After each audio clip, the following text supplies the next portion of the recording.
우리가 기도하는 곳에 가다가 점치는 귀신 들린 여종 하나를 만나니 점으로 그 주인들에게 큰 이익을 주는 자라. 그가 바울과 우리를 따라와 소리질러 이르되 이 사람들은 지극히 높은 하나님의 종으로서 구원의 길을 너희에게 전하는 자라 하며 이같이 여러 날을 하는지라. 바울이 심히 괴로워하여 돌이켜 그 귀신에게 이르되 예수 그리스도의 이름으로 내가 내게 명하노니 그에게서 나와라 하니 귀신이 즉시 나오니라. 여종의 주인들은 자기 수익의 소망이 끊어진 것을 보고 바울과 실라를 붙잡아 장터로 관리들에게 끌어갔다가 상관들 앞에 데리고 와서 말하되 이 사람들이 유대인인데 우리 성을 심히 요란하게 하여 노모아 사람인 우리가 받지도 못하고 행하지도 못할 풍속을 전한다 하거늘 우리가 일제히 일어나 고발하니 상관들이 옷을 찢어 벗기고 매로 치라 하여 많이 친 후에 옥에 가두고 간수에게 명하여 든시키라 하니 그가 이러한 명령을 받아 그들을 깊은 옥에 가두고 그 발을 착고에 든든히 채웠더니 한밤중에 바울과 실라가 기도하고 하나님을 찬송하며 제수들이 듣더라. 이에 갑자기 큰 지진이 나서 옥토가 움직이고 문이 곧 다 열리며 모든 사람의 매인 것이 다 벗어진지라. 간수가 자다가 깨어 옥문들이 열리는 것을 보고 제술이 도망한 줄 생각하고 칼을 빼어 자기라라 하거늘 바울이 크게 소리질러 이르되 내 몸을 상하지 말라. 우리가 다 여기 있노라 하니 간수가 등불을 달라고 하며 뛰어 들어가 무서워 떨며 바울과 실라 앞에 엎드리고 그들을 데리고 나가 이르되 선생들이여 내가 어떻게 하여야 구원을 받으리까 하거늘 이르되 주 예수를 믿으라. 그리하면 너와 내 집이 구원을 받으리라 하고 주의 말씀을 그 사람과 그 집에 있는 모든 사람에게 전하더라. 그 밤 그 시각에 간수가 그들을 데려다가 그 맞은 자들을 씻어주고 자기와 그 온 가족이 다 세례를 받은 후 그들을 데리고 자기 집에 올라가서 음식을 차려주고 그 온 집안이 하나님을 믿음으로 크게 기뻐하니라. 아멘. 서로 인사합시다. 참 잘 오셨습니다. 은혜 받고 가세요. 네. 오늘 말씀의 제목은 고난은 기회요 축복입니다 라고 하는 말씀의 제목입니다. 자식을 잃은 한 어머니가 극한 고통 속에 세월을 보내고 있었습니다. 그 모습을 본 어느 지혜자가 그 어머니가 너무 안타까워서 한 가지 제안을 했습니다. 그 제안의 내용인 즉 이렇습니다. 집집마다 돌아다니면서 고통이 없는 집에 냄비를 가져오십시오. 그러면 당신의 고통을 이길 수 있는 비결을 가르쳐 드리겠습니다 라고 이 지혜자가 제안을 했습니다.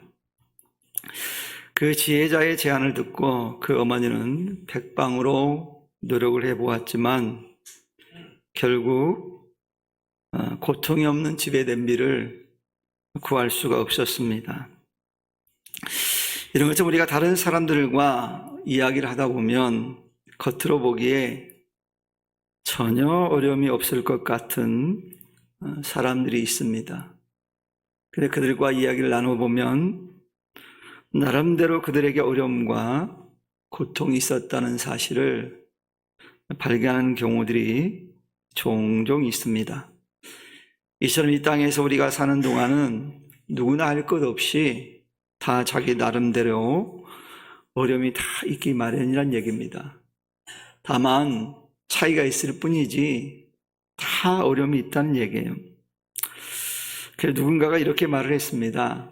말 못하는 어린아이라 할지라도 그 아이들도 나름대로의 고통이 있다. 이렇게 얘기를 했습니다.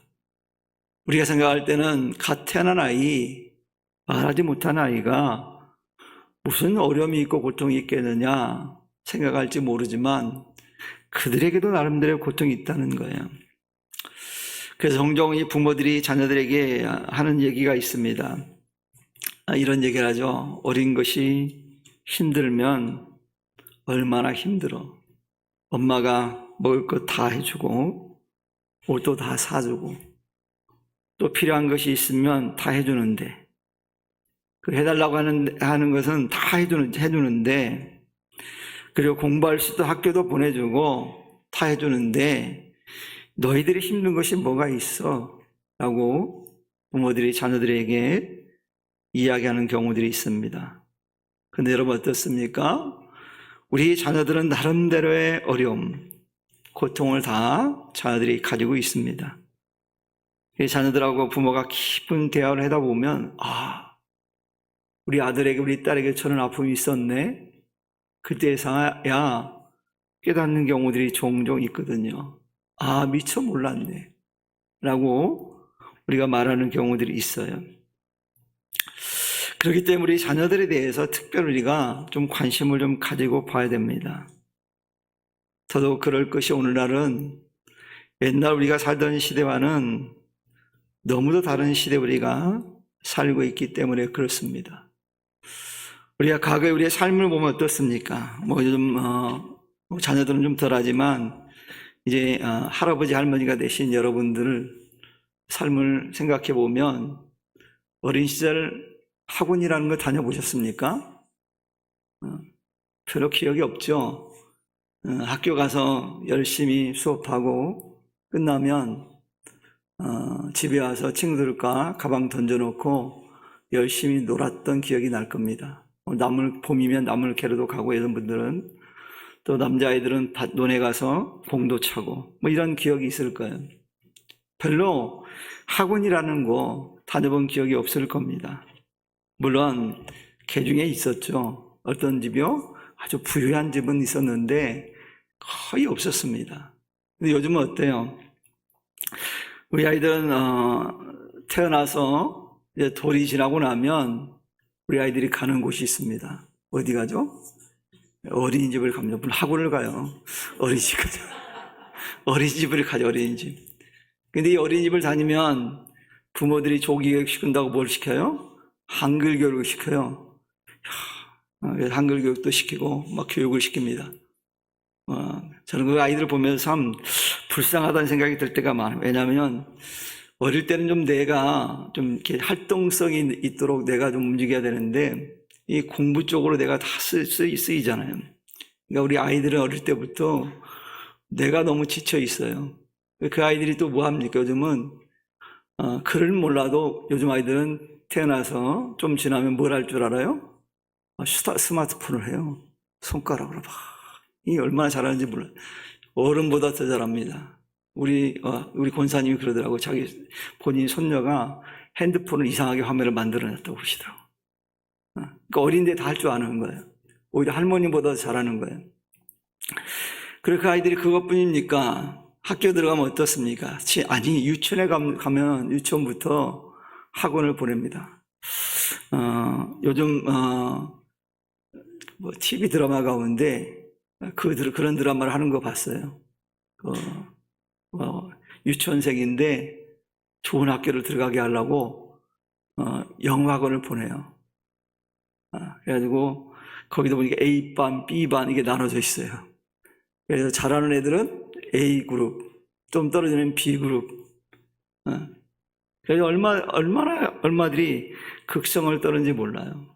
그래서 아이들이 너무 피곤한 것 같아. 유치원 끝나면 본인이 못 가면 할머니한테 부탁하거나 할아버지한테 부탁해가지고 그걸 라이딩이라고 그러더라고요. 라이딩을 한다는 거예요. 돌리는 거죠, 아이들을.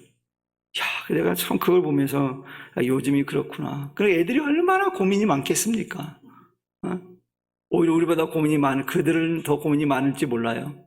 우리는 경험을 다 했으니까 좀 여유가 있잖아요. 근데 이 아이들 얼마나 고민이 많겠어요. 그거 보면서 참 마음이 아프더라고요. 아니, 저렇게까지 해야 되나? 그래서 여러분, 인천에 사신 걸, 부천에 사신 걸 감사하시기 바랍니다. 강남 쪽에서 그랬대요, 강남 쪽에서. 학교 가면 어떨까요? 얘기 들어보니까 초등학교 1학년인데 몇 시에 들어오냐 그랬더니 밤 11시에 집에 온대요. 왜 11시에 들어와요? 학원 갔다가. 그 얘기를 듣는 순간 제가 막 답답하고 막 아이들이 불쌍해지더라고요. 그런 시대에 요즘 아이들이 살고 있어요. 얼마나 고민이 많겠습니까? 그러니 여러분, 예전 내가 살던 시대에 그런 관점으로 아이들을 보면 안 돼요. 아이들이 참 저는 불쌍합니다. 교회도 그래서 예전에는 주일학교도 수요일날 모이기도 하고 막 이랬거든요. 요즘 못 모입니다. 심지어 토요일도 못 모여요. 왜 못 모일까요? 애들이 학원 가니까. 또 토요일날은 특별 또 프로그램이 있어가지고 또 한대요. 애들이 얼마나 지치겠어요. 내가 빨리 지쳐요. 저는 그래서 요즘 젊은 사람들이 질병이 많은 이유도 그렇지 않을까 생각이 들기도 해요. 이건 정설이 아니라 제가 생각해 본 거예요. 또 우리 목사님 이상해. 뭐 그렇게 하면 안 돼요. 제가 개인적인 사견이에요. 아무튼 요즘 아이들이 너무 힘들다는 걸 느껴요.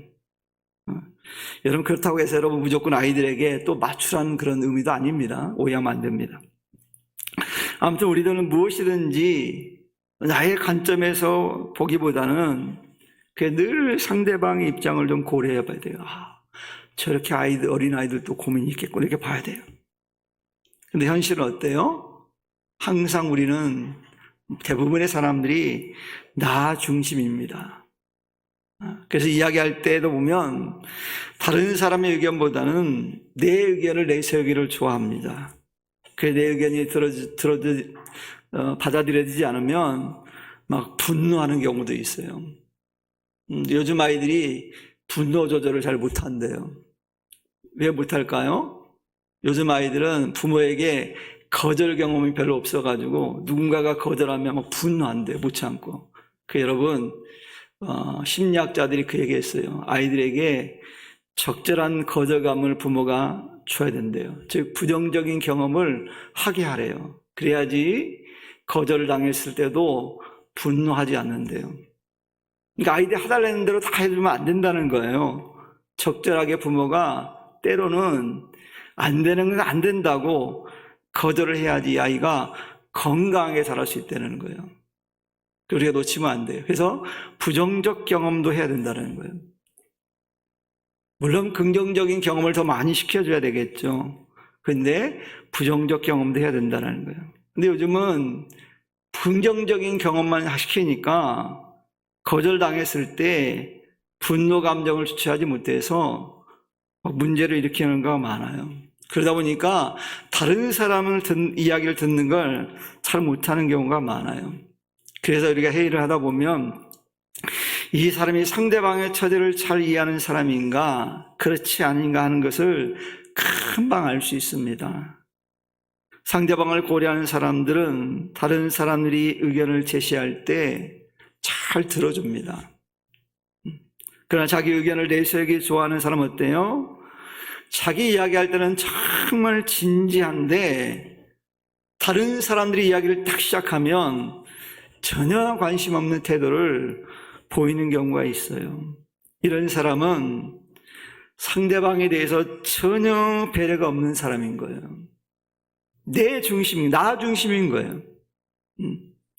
이런 면에서 볼 때 상대방의 입장을 고려할 줄 아는 사람, 이런 사람이 성숙한 사람이에요.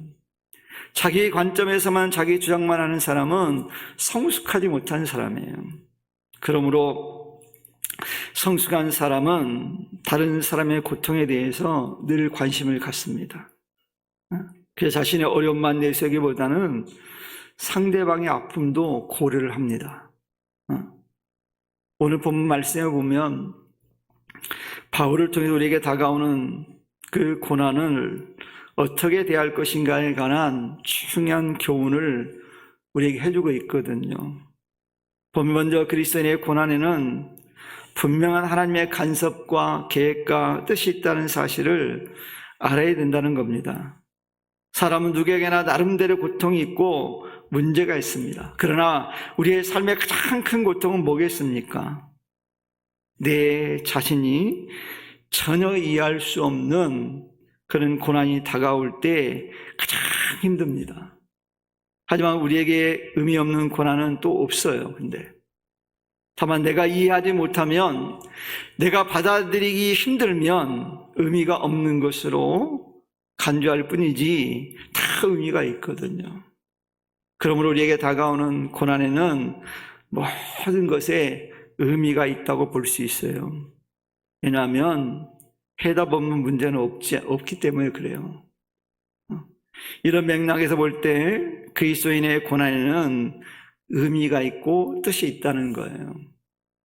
오늘 본문에 등장하는 바울은 아시아에서 전도하기를 원했지만 성령께서 어떻게 했습니까? 그를 유럽으로 가도록 명하셨습니다. 그러니까 바울의 의지와는 다르게 성령께서 그를 유럽으로, 서쪽으로 하라고 명했거든요. 그래서 바울은 환상을 통해서 아시아에 머무르지 말고 계속 서쪽, 즉 유럽으로 가라고 하는 성령의 인도하심을 따라서 서쪽으로 갔어요. 그런데 오늘 여러분, 서쪽으로 주의 말씀에 따라 순종한 결과 대해서 잘 나옵니다.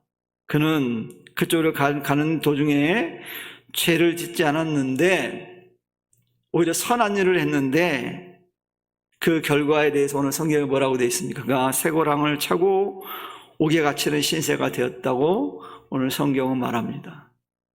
귀신 들린 자를 고쳐줬는데, 칭찬받을 일을 했는데 칭찬은커녕 오히려 쇠고랑을 차고 옥에 갇히는 신세가 되었다는 얘기예요. 여러분, 우리가 이런 경우를 당한다면 여러분 어떨 것 같습니까? 아마 우리가 이런 일을 당한다고 한다면 하나님을 원망하거나 이렇게 말했을 겁니다. 하나님, 저는 하나님의 일을 하기 위해서 하나님께서 명령하신 대로 순종했는데 왜 이런 고통을 저에게 주시는 겁니까? 라고 우리가 항의했을지 몰라요. 그래야 바울은 달랐습니다. 바울은 자신이 복음을 전하다가 선한 일을 하다가 감옥에 갇히는 신세가 됐는데 하나님을 전혀 원망하지 않았다는 거예요. 오히려 그는 자신이 감옥에 갇힌 것 역시 하나님의 뜻과 계획 속에 포함된 것으로 그는 받아들였어요. 그래서 불평을 하지 않았습니다. 바울은 하나님께 자신을 이렇게 이끌어 가시는 데는 하나님의 계획과 뜻이 분명히 있을 것이라 그는 믿었어요. 그러니까 불평하거나 원망이 없었다는 거예요. 미국의 한센스병의 세계적인 권위자인 이니 브랜드라고 하는 박사가 고통에 대해서 이렇게 말을 했어요. 고통을 만드신 하나님께 감사하라. 뭐라고요? 고통을 만드신 하나님께 감사해요. 나는 그분이 그보다 더 좋은 일을 하실 수 있었다고 생각하지 않는다. 무슨 얘기입니까? 이 브랜드 박사는 이제 이야기하기를 고통이 가장 하나님 만드신 것에서 좋은 것이라고 얘기하고 있는 거예요. 그러면서 그가 뭐라고 했냐면 고통은 아름다운 것이다. 여러분 그렇게 믿습니까? 아멘 안 하시잖아요. 우리 못 믿잖아요. 근데 브랜드 박사가 고통은 실로 아름다운 것이에요. 하나님이 만드신 것 가운데 하나님이 좋은 일을 하셨는데 이보다 좋은 일은 없다라는 거예요. 고통이. 왜 이와 같이 브랜드 박사가 얘기했을까요? 그런 그리스도인의 고난에는 하나님의 분명한 뜻이 있다는 사실을 말하고 싶어서 이와 같이 얘기하고 있는 거예요. 여러분 그 증거가 있습니다. 성경에. 여러분 성경에 보면 정말 이 세상에서 경험할 수 있는 고난이라는 고난은 다 경험한 사람이 등장합니다. 성경 이름에도 아예 본인 이름이 아니라 성경의 이름이기도 해요. 누구죠? 욥입니다. 욥은 여러분 자녀를 다 잃었습니다. 여러분 자녀 하나만 잃어도 얼마나 고통스럽습니까? 그런데 자녀를 다 잃었어요. 한순간에. 그뿐입니까? 그 많던 재산을요 통째로 다 잃어버렸어요. 망했어요. 그러니까 우리 편으로 쫄딱 망했어요. 가진 게 하나도 없는 거예요. 떵떵거리고 살았는데 하루아침에 한 푼도 안 남은 거예요. 그리고 그뿐이겠어요? 그를 사랑한다고 했던 아내가 자기를 저주하고 떠나버렸어요. 야. 그리고 그뿐이에요? 친구도 다 잃었어요. 그걸로 끝났습니까? 건강도 잃었어요, 건강도. 여러분, 이쯤 되면 원망할 만 하잖아요. 원망해서 그 누구도 그 사람이 원망한 것에 대해서 손가락질할 사람이 없을 거예요. 그런데 여러분, 그는 그 고난을 통해서 더욱 자신을 알게 됐다고 얘기해요. 그 고난을 통해서 자신이 믿고 있는 하나님이 어떤 분이신가 하는 것을 더 명확하게 알게 됐다고 고백하잖아요.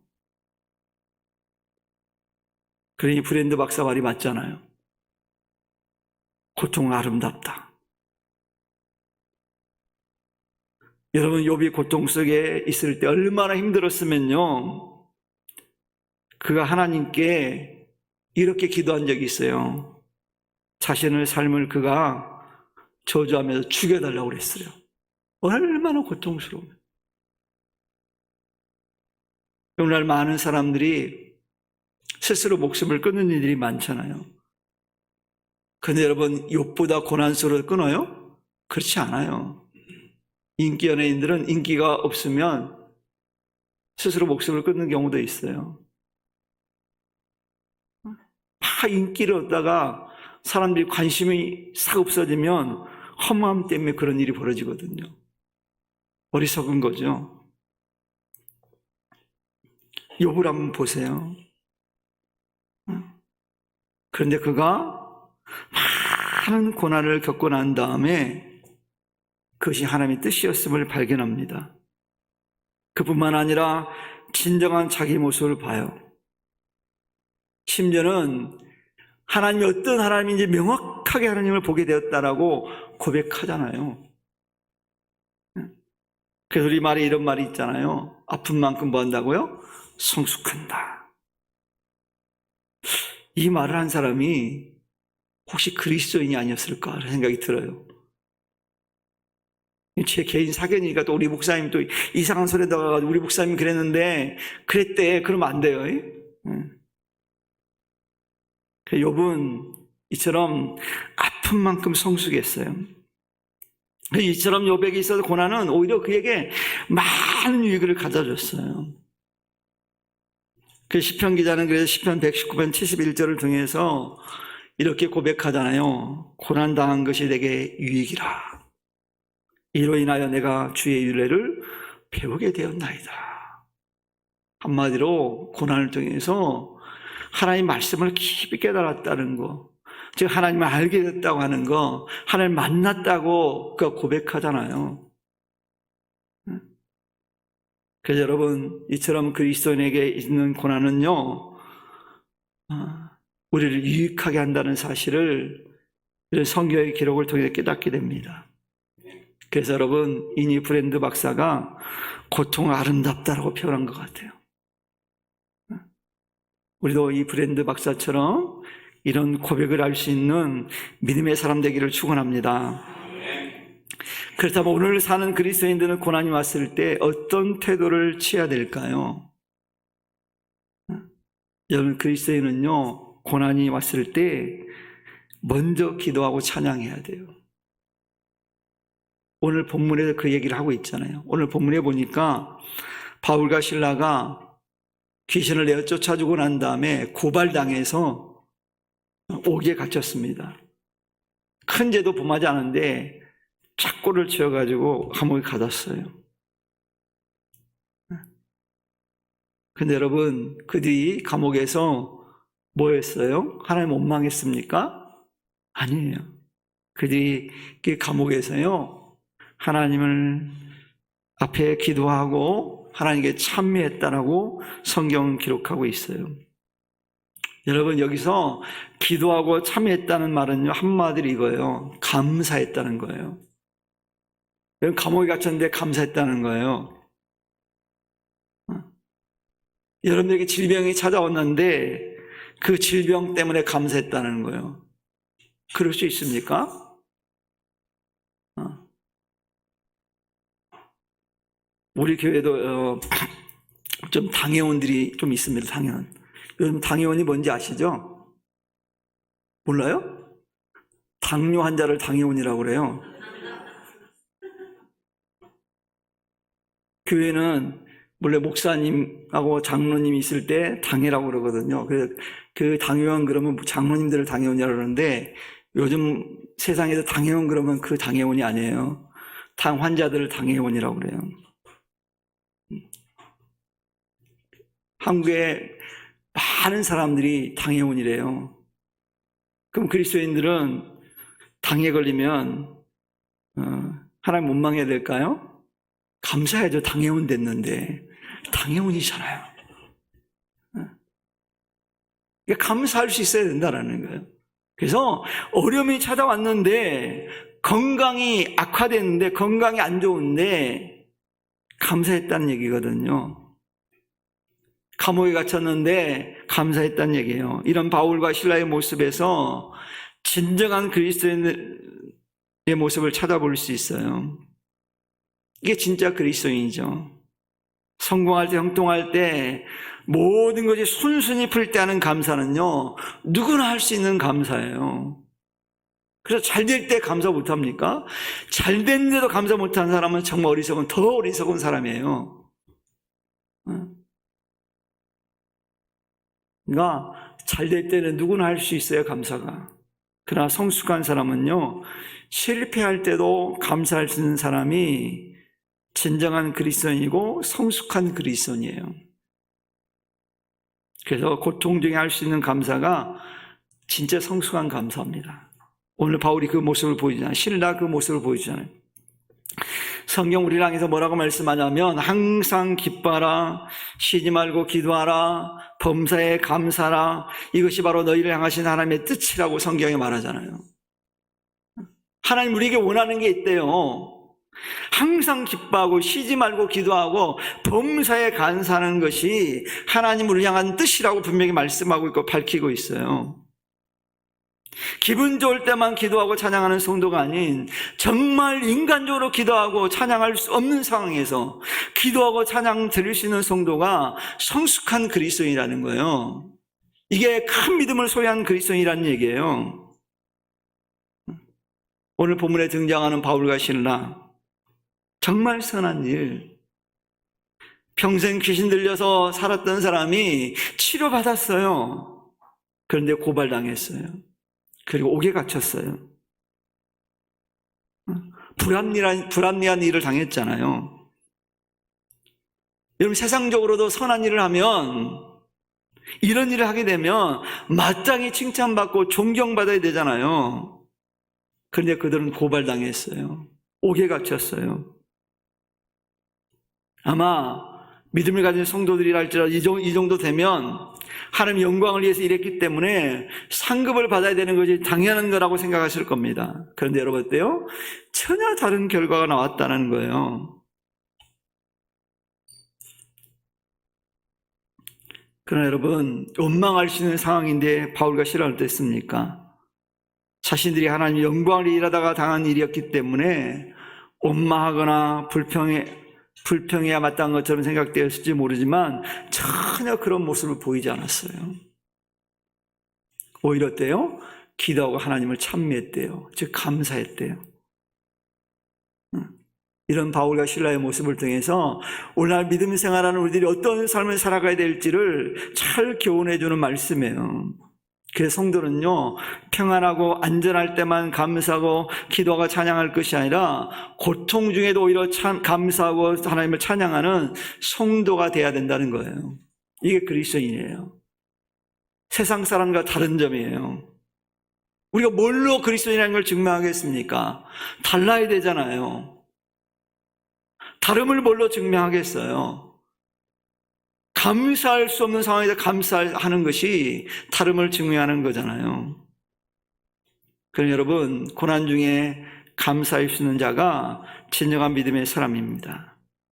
그러니 사랑하는 성도 여러분, 우리 부평상상교회 모든 성도님들은 고난 가운데서도 주님을 찬양하는 성숙한 그리스도인이 다 될 수 있기를 축원합니다. 주님 분명히 우리에게 약속하셨어요. 환난 날에 도우시겠다고 했으니 걱정할 필요가 없어요. 그 믿고 가는 거예요. 바울과 시라는 그걸 믿었어요. 욥이 그런 환난 가운데 고난 가운데 그가 뭐라고 고백하는지 아십니까? 이런 고백을 했어요. 주신 자도 여호와시오, 취하신 자도 여호와시오니 여호와의 이름이 찬송을 받기를 원합니다. 너무 놀랍지 않습니까? 그게 그리스도인의 모습인 거예요. 여러분, 주님께서 구원을 위해서 우리를 구원해서 오셨는데 주님이 조롱당하고 고통당하고 심지어 제자들에게 버림당하고 십자가의 죽음의 고통을 경험하잖아요. 그런 고통이 있었기 때문에 영생이라고 하는 부활의 아침을 맞이하게 되었다는 거예요. 그래서 주님께 행하신 일들이 더 빛이 났잖아요. 이런 주님의 모습을 통해서도 우리가 고난이 내게 유익이라는 사실을 깨달아야 돼요. 그러니 사랑하는 성도 여러분, 고난이 찾아왔을 때 하나님을 배반하고 떠나지 말고, 그 어리석은 선택하지 말고, 내가 하나님을 떠나면 하나님이 손해보십니까? 하나님은 손해볼 일이 없어요. 우리가 손해지. 그러니 하나님 배반하지 말고 기도와 하나님을 찬양함을 통해서 주님을 높여드릴 수 있는 성도 되기를 바랍니다. 그 여러분, 고난 속에서 기도는요, 기적을 일으킵니다. 바울과 실라가 감옥에 기도한 결과 어떤 일이 벌어졌습니까? 하나님의 기적을 체험하잖아요. 간수와 그의 가정이 구원받았잖아요. 그뿐입니까? 우리 읽진 않았지만 뒷부분을 보면 그의 상관들도 바울 앞에 엎드려 그들이 무릎을 꿇고 빌었어요. 놀랍지 않습니까? 하나님 놀라운 역사의 계획이지 않습니까? 이것이 바로 환난 중에 기뻐하며 핍박 중에 참으며 고난 중에 찬송하며 기도하는 사람들에게 허락하신 하나님의 축복이에요. 그러니 오늘날 우리도 바울과 실라처럼 고통 중에 원망하고 좌절하기보다는 낙심하기보다는 믿음을 가지고 하나님께 기도하고 찬양할 때 이런 하나님 놀라운 계획과 축복을 경험할 수 있어요. 이런 은혜가 있기를 축원합니다. 여러분, 주님의 십자가에 고난이 없었다고 한다면 우리에게는 구원이라는 축복이 주어지지 않았을 거예요. 그러면 주님의 십자가에 고난이 있었기 때문에 그 은혜로 말미암아 우리가 구원을 얻은 놀라운 축복을 얻게 됐잖아요.